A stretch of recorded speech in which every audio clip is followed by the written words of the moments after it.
Thank you for joining us, Tom. We really appreciate it. It's wonderful to have you as our representative from Viking, to always be there to support us and to support our clients. Thank you for being here. We have so many questions. We're fielding so many questions from our guests, and we can't wait to hear what you have to say. Well, thank you for having me. And I think this is a great opportunity for us to be able to, like you said, reach out to other guests and maybe serve as kind of a platform for travel agents that do have some specific questions that might come up. And obviously with Viking, we're constantly evolving and changing. Thanks. So some of the questions that we have for you today are there any Viking ships sailing today, ocean and river? So currently, no. All are currently docked, and they're either getting, maintenance. Our staff is still we haven't had any layoffs for the entire season. Right. So our crew is being trained, and it's a great opportunity for us to kind of take a slower approach to what's going on. But currently, no. Viking has suspended all sailings through the end of June. Through the end of June. Okay. Mm-hmm. So we hope to be back on, I'm sorry. Yeah, we hope to be back on July 1st. We're still kind of monitoring the situation. I mean, this all depends on if Europe lets us back in. And I know maybe this is going to lead into your next question. So do you want to ask me again? So all of Viking ships are international outside of the United States. Where all do Viking river ships, let's start there, sail? So currently our itineraries encompass most of Europe. We don't have any Italian river cruises, but mostly the Rhine, Main, and Danube are our big ones, along with the Moselle in France. We have a few more, I would say, exotic destinations in terms of Portugal, Egypt, and China, as well as Cambodia and Vietnam, which is our Mekong River cruise. So for the most part, our itineraries do encompass, Germany in that general vicinity because of and we'll talk a little bit more about this, but our Rhine cruises and our Danube cruises, those are the most navigable waters, as well as the Elbe. So, for the most part, we're in the Central Europe. What makes the Rhine and the Danube the most navigable? So the trade routes in the early part of, I would say 1400s, 1500s, when those were considered the highways of old. So those were toll roads. So the reason why they are so beautifully built up is because they were the highways and toll roads of old medieval times. So the ports got a lot of commerce, a lot of business, and they pretty much stayed. I mean, they've been updated, obviously, and modernized to today's standards in a lot of I would say the intangible ways. But obviously, you can see that as well. But the villages themselves have stayed, and the towns have stayed mostly historically significantly old. And for example, like Breisach, the Black Forest. They're famous for their cuckoo clocks and their gingerbread. So that's a beautiful destination on the Rhine, as well as Cologne, Germany. With history dating back to the 1600s and before that, where you can see a lot of that in history. The reason why that tends to be more popular is just because everything has stayed very historically significant, but also modernized. Very nice. And how about your ocean ships? I know the ocean ships is a little bit newer of a product, but it is selling like hotcakes. It is often full when I check into it. You have some really unique, I congratulate you on some very unique itineraries. So you brought these ships in, a unique product, an adult only product, right? That's correct. And then you're doing unique, you created your own itineraries, in my opinion. And sometimes when I can't find exactly what I'm looking for a client, especially a client that is well-traveled and looking for something new, then I'm able to find it with Viking. So thank you very much. Tell us a little bit about your Viking ships, where they go, kind of what that niche market is. Sure, and thank you for that. That's a great compliment. Viking has really taken the success they had with our small ships, and they kept it on our ocean products. So the ocean sailings, 930 passengers at capacity. We have a excellent guest to crew ratio because really the guest is the most important thing. And the reason why the itineraries are so unique and specialized is because the smaller ships allow us to get into a lot of the smaller ports. So we're able to modify those itineraries to stay longer in those ports and have a lot more time for guests to actually experience, the different destinations rather than having extensive days at sea. We do have some, what we call repositioning cruises, which I'm sure you're familiar with, where we're moving from, for example, like Miami to Portugal or Barcelona. But, most of our itineraries run between 8 and 15 days in length. And they, again, they really capture the historical significance of the times, but as well as the modern era as well. Fabulous. Yeah, the one recently I was looking at was with the Amazon, and I think it was 21 days. Mm-hmm. But I thought it was a good value, and I had an older generation passenger, and really wanted the Amazon, but a lot of the Amazon cruises are kind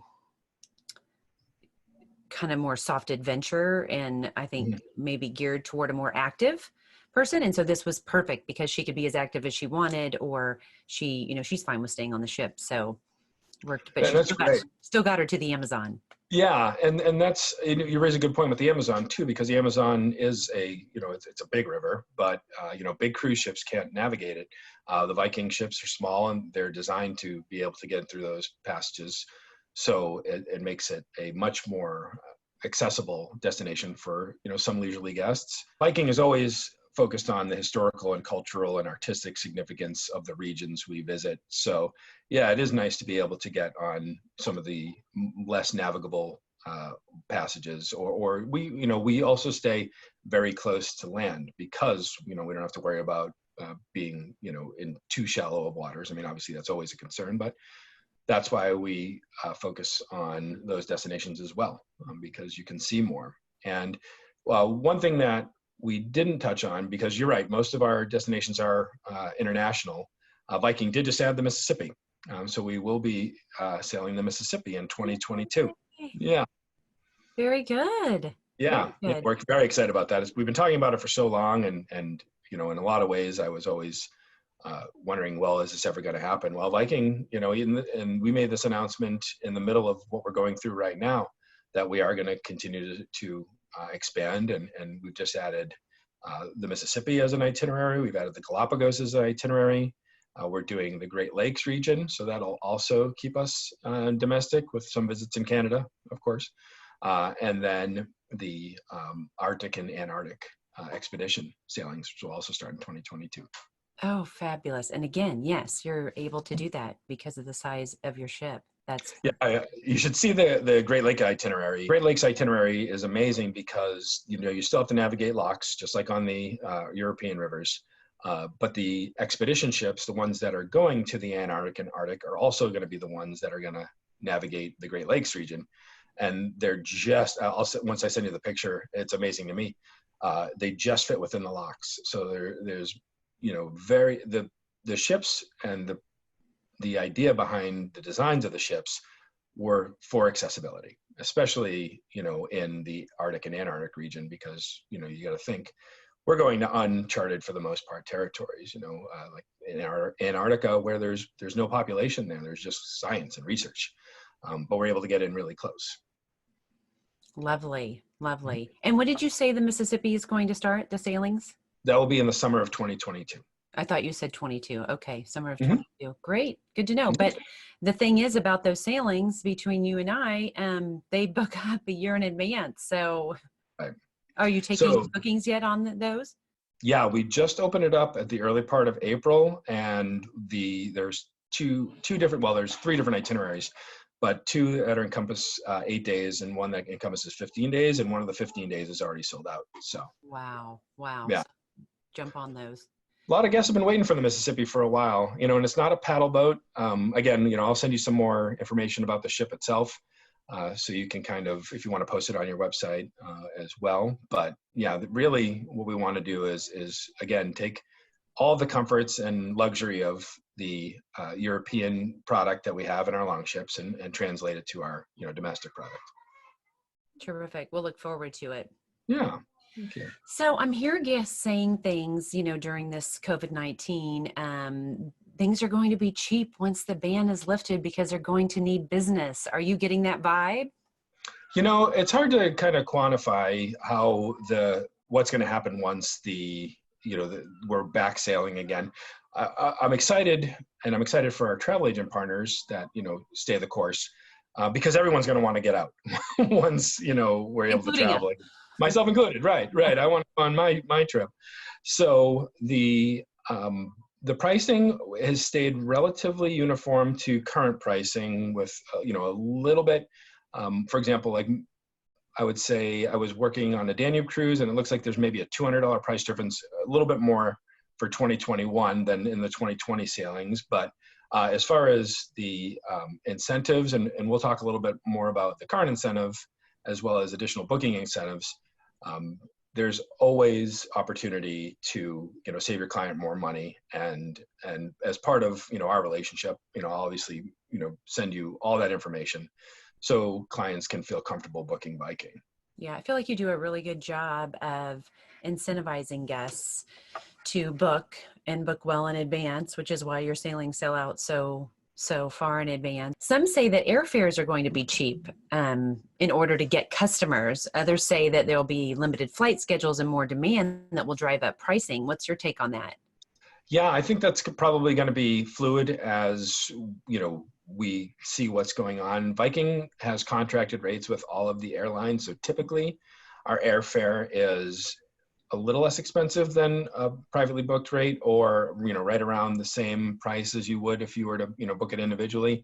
Mm-hmm. But the advantage of booking Viking Air is the transfers that allow the passenger to show up at the airport, have a Viking host waiting for them, get them their luggage situated, get them to the ship. For example, Rome, the port's about 2 hours away from the airport. So some guests do like to fly into Rome, a few days early, which is why the extension packages are very nice. But if guests want to do it on their own, but then they have to kind of find their way to the ship, which can be a bit of a challenge, with just, I think the airlines are going to do everything they can to obviously generate business. So it may be to the advantage of booking on your own. Optional transfers are always available. So if a guest does fly in on their own, they can purchase a transfer and join, the guests that are flying Viking Air. I will say that a private transfer in Italy for a 2-hour drive can be upwards of the cost of an airline ticket. So those transfers are of fabulous value. Thank you. Viking always does promotions on air. For example, the Grand European Tour, which combines the Rhine and the Danube, that typically has a free airfare promotion or a very discounted airfare promotion. So I would say, as a travel agent, you're always going to want to do what's best for your guest. And if Viking, you can modify your reservation or including Viking Air up until it's ticketed. So if a less expensive flight does become available, it's certainly we would certainly welcome you to go ahead and make those, changes for your guests, whatever is going to work best for you. Very good. Mm-hmm. So for a special occasion, so for anniversary couples, couples looking for maybe a romantic ship and sailing, do you have any special recommendations you can share with us and our guests? A lot of people, and I always recommend Paris, but we have a few cruises that do Paris. For example, our Cities of Light cruise, which combines Paris and Prague. And Prague is basically what a lot of Europeans consider, the Paris of the 21st century. That's a great itinerary. And Chateaux, Rivers, and Wine, which is our Bordeaux to Bordeaux cruise, which is focused on the wine regions, which is a beautiful area. We have our Lyon to Avignon cruise, which is more of a food destination cruise. That one. That's actually high up on my list because I don't drink, but I am a foodie.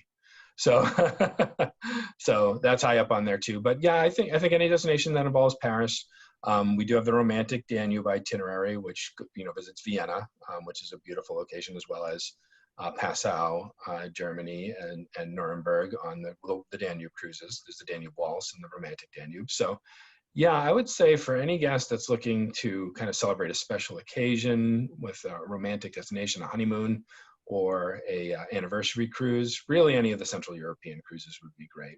Yeah, I agree as far as, and we can certainly help guests, point them in the right direction, find out more of what their expectations are, what their goals are for their trip. But I must say, from my experience on the river cruise, um, like you mentioned, you can do the Rhine and the Danube back to back. Like Mhm. sometimes this might seem overwhelming to do two sailings back to back, but when you're Mhm. talking about a rivers cruise, and anyone out there that's cruised on the rivers, I think would agree with me. It's because you dock like right in town and you can just walk out and walk right into town. It's such a laid back, Mm. casual, home away from home feel that you don't get exhausted, Right. or that's my take on it anyway, or feel like you've been overwhelmed and over, what's that word that people get like overstimulated. Overstimulated. Yeah. Yeah. Yeah. Yeah. I mean, I think that the most They're all common romantic. complaint, yeah, and the most common, hiccup that occurs is just the length of the flights, really. Like you said, once you're on the ship, you're relaxing. It's a floating five-star hotel. You can come and go in most cases, as you please, whether it's an included excursion or exploring on your own. And we're typically in the ports early in the morning. We don't leave. Oh, lost you. We don't leave dot dot dot. Let me know when I'm back. There you go, you're back. Okay. And we typically don't sail until later at night. So, there's a lot of opportunity for a guest to kind of travel and explore at their own pace, but plenty of opportunity to do, handheld and guided by Viking. Very good, I agree. What are some of the most sought after tours and activities while cruising with Viking? Do you have any like top sellers, like top reviews and over the top reactions? Sure. So the one that I get a lot is people will book the Danube cruise specifically because of the Sound of Music experience that we get when we're in Strasbourg and when we're in Vienna. That is I've just like, Oberammergau as a destination, which was going to be this year, but obviously given everything, they've pushed the sailings off to 2022. A lot of guests, when they pick their itineraries, they don't pick it for the entire experience per se. They pick it for one specific experience. For example, where they went on their honeymoon, or for the Sound of Music experience in Vienna, or for the beer gardens in Cologne, or the oldest universities in Heidelberg. So there are so many different itineraries that have these amazing opportunities. I'll give you a classic example of our Russia cruise when we go to St. Petersburg, where the Hermitage is. The board, our chairman, his daughter. Oh, lost you. Oh, there you are. You're Oh, back. this is an exciting one too. Yeah, the chairman's daughter used to serve on the board of directors for the Hermitage, so we got privileged access to the vaults and get early access where other, guests of the Hermitage, not guests of Viking, but other guests can't go. So there are so many different itineraries that Viking has special access to because of our relationships, that it's really hard to pin down any one specifically. If a guest has a specific itinerary in mind, there's always something wonderful and beautiful that Viking does to, accommodate Well, you're lucky. I almost broke into "The Hills Are Alive." that. I sang all those songs in grade school. Right, yeah. Um, so are there any incentives for next year? So everyone who wants to get out of town, are there any incentives still left? Is there space left for 2021? There is some space that's still available, and part of the space that's being taken up right now are guests that are rebooking their 2020 journeys for 2021. So the big incentive right now is the risk-free guarantee, which is up until April 30th, and gives us about 9 days left. Any Viking booked cruise, whether it's currently booked or booked within the next, let's just say 9 days, is considered a risk-free for the guest. And what that means is up until 24 hours before departure, so up until 24 hours before they get on the plane, they can call Viking and get a future cruise voucher for the entire cost of the cruise, the excursions, the airfare, everything. And so they can book with confidence now, and our travel agent partners can book with confidence now, knowing that their guests' investment will be protected. That voucher is good for 2 years, so they have up until 2 years to rebook on any of our destinations. And that really has been the best incentive right now. There are some incentives right now to book for 2021, just by virtue of the fact that we want to, we plan on being, if we had our way, we'd be back sailing right now, but we do plan on sailing in July 1st, if that's possible. So there is still some space left for 2020, but even if a guest books for 2020 and for whatever reason we don't sail that destination, they still will be part of that risk-free guarantee, can modify their trip up until 24 hours Is that anytime. risk-free?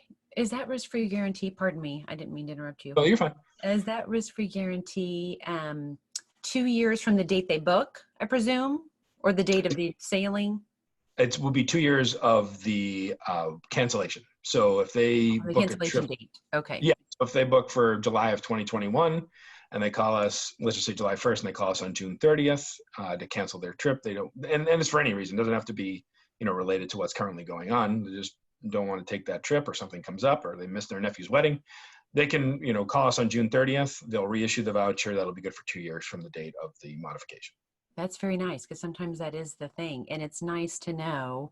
And insurance doesn't usually cover just fear, or so, even if the sailing's still going, but for some reason they're not comfortable traveling, it's nice to know they can cancel for any reason and get That's that 2-year travel credit. And I presume it's probably good on any Viking sailing. So even if for some reason they decide not to go here, where they were booked, they can go there where they would rather go. Exactly. So they could have a river cruise booked, and then I've seen this happen too. Let's say they book for October. We're still 6 months out, so we're not in penalty. But let's just say we were in penalty, and they decided they have an ocean itinerary that they really want to move their money over to. Well, we're not going to hamper them. We're not going to say you have to rebook this cruise in the future. You can, take the funds and apply them however you want, with the exception of it can't be applied towards new travel insurance. It has to be towards the cruise. Yeah.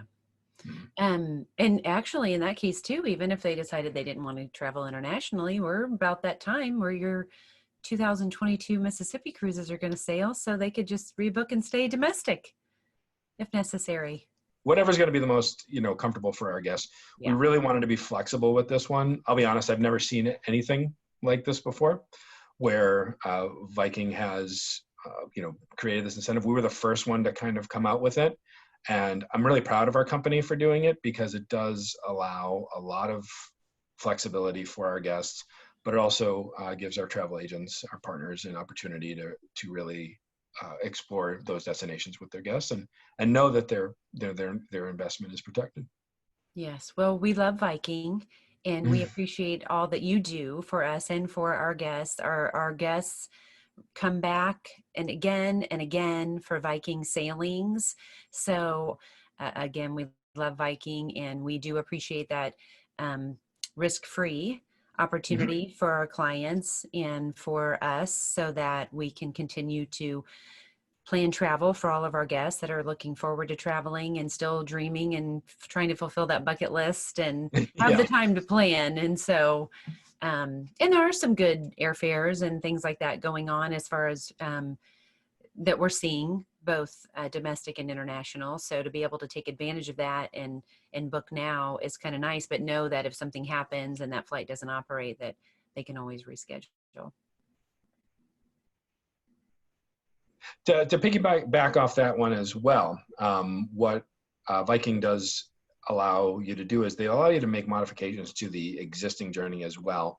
So let's say, for example, we had talked about this a little bit earlier, but let's say you do find a better business class air for a guest or something like that. As long as the flights aren't ticketed, and even the hotel extensions, as long as we're about 45 days out before the trip itself, you can modify the extension, you can modify the airfare.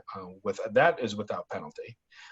So that, also comes into play a lot as well, where a guest will decide that, okay, all of a sudden, I need to cut this trip short. So I may need to, take Amsterdam extension off of that one. Well, if the guest does need to cancel or needs to modify it, we're very flexible on that one as well. Again, so as long as the flights aren't ticketed and the hotel reservations aren't confirmed, you can still make those modifications as well. Yeah, And that's one of the nice things about using the Viking um, negotiated airfare is that the tickets usually aren't ticketed immediately, but 45 days is very generous. And the truth is, it's what I love about Europe. I mean, it's first come, first serve. You rarely see like a last minute special. The best of the best is sold out. So you don't see a lot of that last minute, discounts and found a better fare. But like you said, you see more of, oh, something's come up and we need to cut our trip short. So we're not going to be able to stay 3 or 4 nights in Barcelona or Amsterdam or wherever, prior or after our sailing. So we need to come back. So as long as you do give a decent, or we have a wedding. I've seen that. I'm sure you have too. Weddings come up that weekend. So we need to head back as soon as possible. So anything else that you would like to add, Tom? I mean, right now, I would just, encourage all people and guests, travel agent partners, anyone that is, has the travel bug, to just, find that itinerary that's really going to, scratch that itch, be as comfortable as you want up until obviously the end of the month, to book with confidence that, if something does happen, Viking is going to allow you to modify your trip as we had discussed. And, we're going to get through this. It's an interesting time. And really what we're doing right now is keeping our fingers crossed that it resolves itself sooner rather than later. But, for the most part, Viking's going to stand by their guests as well as, their travel agent partners. So, Thank you. always book with a travel agent. That's the other thing for guests. Call a travel agent. It's much easier to work with a travel agent. They will, always put your best interest in the forefront of their goals. Thank you. Yes. And Viking's super supportive. You give us a lot of great support. Thank you. Yeah. And we definitely have our clients back and let them know, we get to know our clients. So sometimes we can make recommendations that might not be on the table or, might not be as obvious to anyone else because of all the things that we've seen and done and things like that. So, well, thank you again for joining us, Tom. It's been a pleasure and we look forward to seeing you again soon. Let's meet again. Yes, please. I would love that. Thank you so much. Terrific. Thanks. Have a great afternoon. You as well. Okay. Bye, Tom. Bye-bye.